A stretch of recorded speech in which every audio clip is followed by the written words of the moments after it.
নমস্কার বন্ধুরা, এক বাটি আটা দিয়ে যে এত সুন্দর বিস্কুট তৈরি করা যায় সেটা এই ভিডিওটা না দেখলে তোমরা বিশ্বাস করতে পারবে না। এক বাটি আটা দিয়ে বিস্কুট হবে খাস্তা এবং মুচমুচে। এইভাবে বিস্কুট বানালে কিন্তু এর স্বাদ এত ভালো হবে যে বাজারের কেনা বিস্কুটের স্বাদও কিন্তু এর কাছে হার মানবে।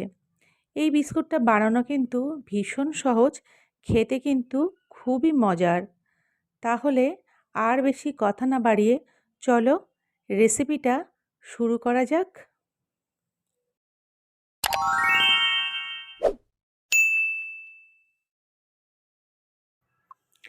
বিস্কুট বানানোর জন্য এখানে আমি একটা পাত্র নিয়েছি। এবার এই পাত্রের মধ্যে আমি এক বাটি আটা নিয়ে নেব। আজ এই বাটি মেপেই সমস্ত উপাদানগুলি আমি ব্যবহার করব। প্রতিদিন যে আটা দিয়ে আমরা রুটি তৈরি করি সেই আটাই এখানে এক বাটি নিয়েছি। এবারে হাফ বাটি দিয়ে দেব বেসন। বেসনটাকে আগে আমি একটু শুকনো খোলায় ভেজে নিয়েছি। এখানে আমি হাফ বাটি চিনি নিয়েছি। চিনিটাকে এবার আমি গুঁড়ো করে নেব। চিনির মধ্যে দুটো গোটা এলাচ দিয়ে দিয়েছি। এবার চিনিটাকে গুঁড়ো করে নিয়েছি। চিনি আর এলাচ এখানে গুঁড়ো করে নিয়েছি। দিয়ে দেব স্বাদ অনুযায়ী একটু নুন, আর দিয়ে দেব হাফ চামচ বেকিং পাউডার।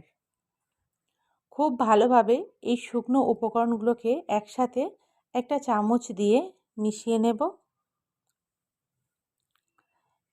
এখানে দেখুন হাফ বাটি আমি রিফাইন তেল নিয়েছি।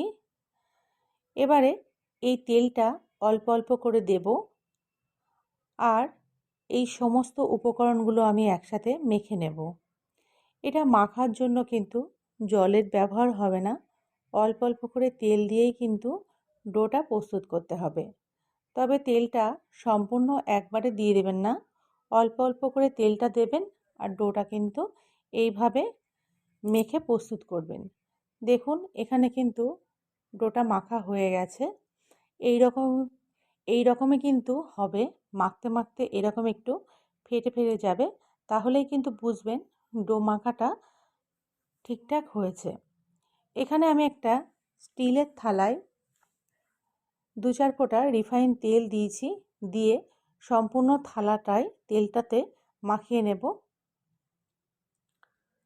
এবার ডো থেকে কিছু অংশ আমি কেটে নেব। কিছুটা অংশ কেটে নিয়ে এইভাবে হাত দিয়ে আমি দুটো হাতের সাহায্যে এটার আমি একটা বিস্কুটের শেপ দেব।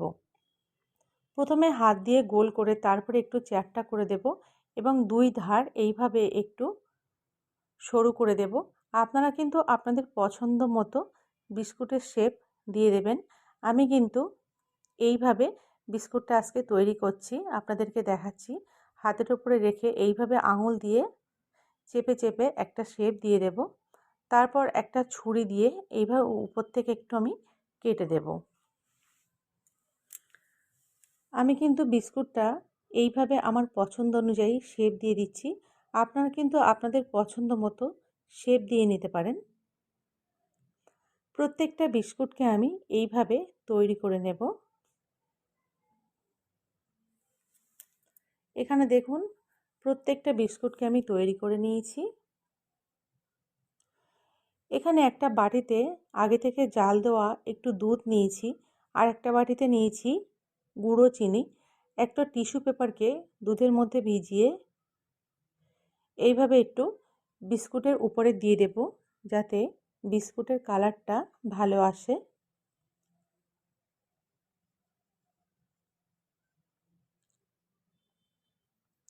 প্রত্যেকটা বিস্কুটের উপরে দুধ এইভাবে দিয়ে তারপর উপর থেকে একটু গুঁড়ো চিনি দিয়ে দেব।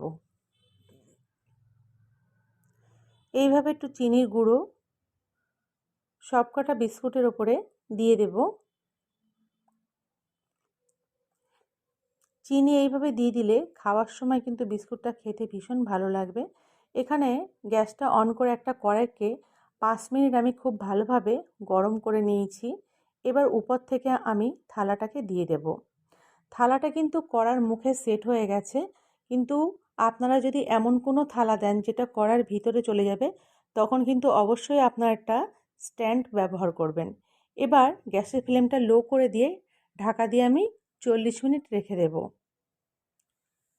40 মিনিট পর আমি গ্যাসটা অফ করে দিয়ে আরও 20 মিনিট রেখে দিয়েছিলাম। তারপর ঢাকনাটা খুলে দিলাম। দেখুন প্রত্যেকটা বিস্কুট কিন্তু বেশ শক্ত হয়ে গেছে। বিস্কুটের কালারটা দেখুন এখানে কত সুন্দর এসেছে। বিস্কুটটা কিন্তু এখানে প্রস্তুত হয়ে গেছে। আপনাদের এই বিস্কুটটা কেমন লাগলো অবশ্যই কমেন্টে জানাবেন।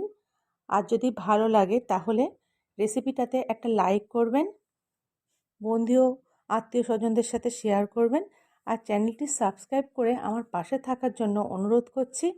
এইভাবে বিস্কুট বানালে বিস্কুট দেখবেন খেতে যতটা খাস্তা হবে ততটাই কিন্তু মচমচে হবে। এর স্বাদ কিন্তু খুবই সুন্দর। তাহলে রেসিপিটা একবার হলেও বাড়িতে ট্রাই করবেন।